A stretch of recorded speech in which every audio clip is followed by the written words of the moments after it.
Nous sommes dans la forêt domaniale de Lure, sur le site de l'abbaye de Lure du XIIe siècle, dans un endroit magnifique avec des arbres bicentenaires.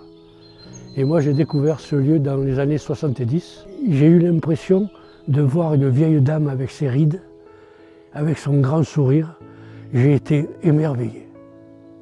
J'ai vu l'immensité de cette végétation, puis ce bâtiment qui est en ressort. C'est un monument. Ce bâtiment, il a une âme. Beaucoup de gens viennent se recueillir. C'est un lieu mystique, mythique, donc très agréable. Et on y retrouve la joie de vivre, l'espérance. Oui, c'est une construction typiquement romane, très sobre, avec une architecture typique des abbayes chalaisiennes. Ici, il y a des voûtes. Les abbayes chalaisiennes, c'est d'une sobriété. C'est intégré dans le site la plupart du temps. C'est la nature. Elle se rapproche de la nature et des arbres. Spirituellement, c'est une grande émotion pour le pèlerin qui vient ici, puisque ce croyant se sent chez lui. Il est dans sa maison. Cette abbaye apporte une beauté, une élégance. Je sais qu'à l'heure actuelle, les gens ils viennent de très loin. L'abbaye reçoit tout le monde.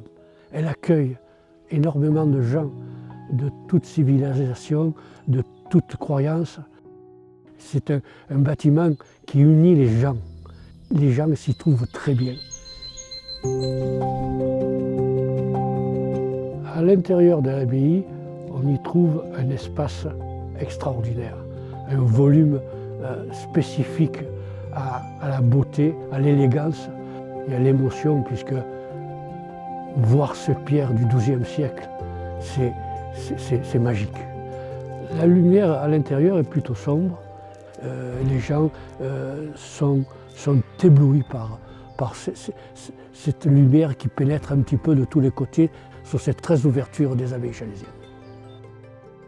Cette lumière, c'est un état d'esprit spirituel au niveau du bâtiment et qui est transmis dès qu'on rentre dans ce bâtiment. Il y a une âme, c'est spécifique au bâtiment rudimentaire, au bâtiment sombre.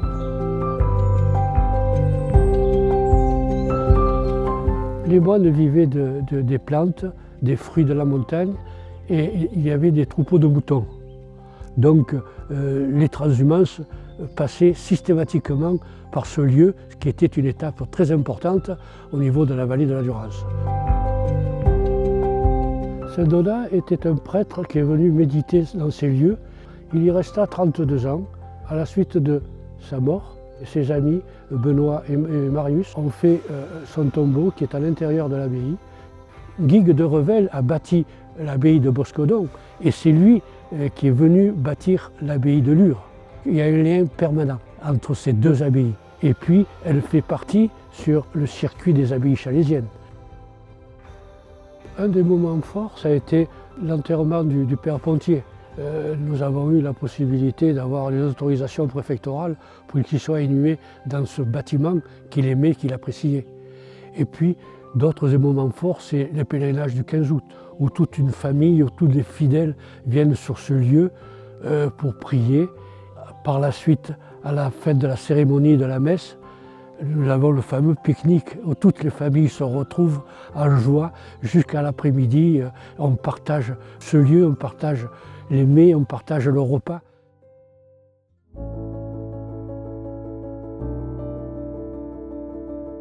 Il faut venir sur ce site parce qu'il est exceptionnel, il est inoubliable, il est extraordinaire. Les gens qui ne le connaissent pas repartent avec un excellent souvenir de cet endroit, de ce lieu de méditation, de prière et de silence. Je suis très attaché à ce lieu magnifique, magnétique et spirituel. Après les travaux de restauration, il deviendra un endroit culte. Il s'ouvrira au monde extérieur par la culture et la méditation.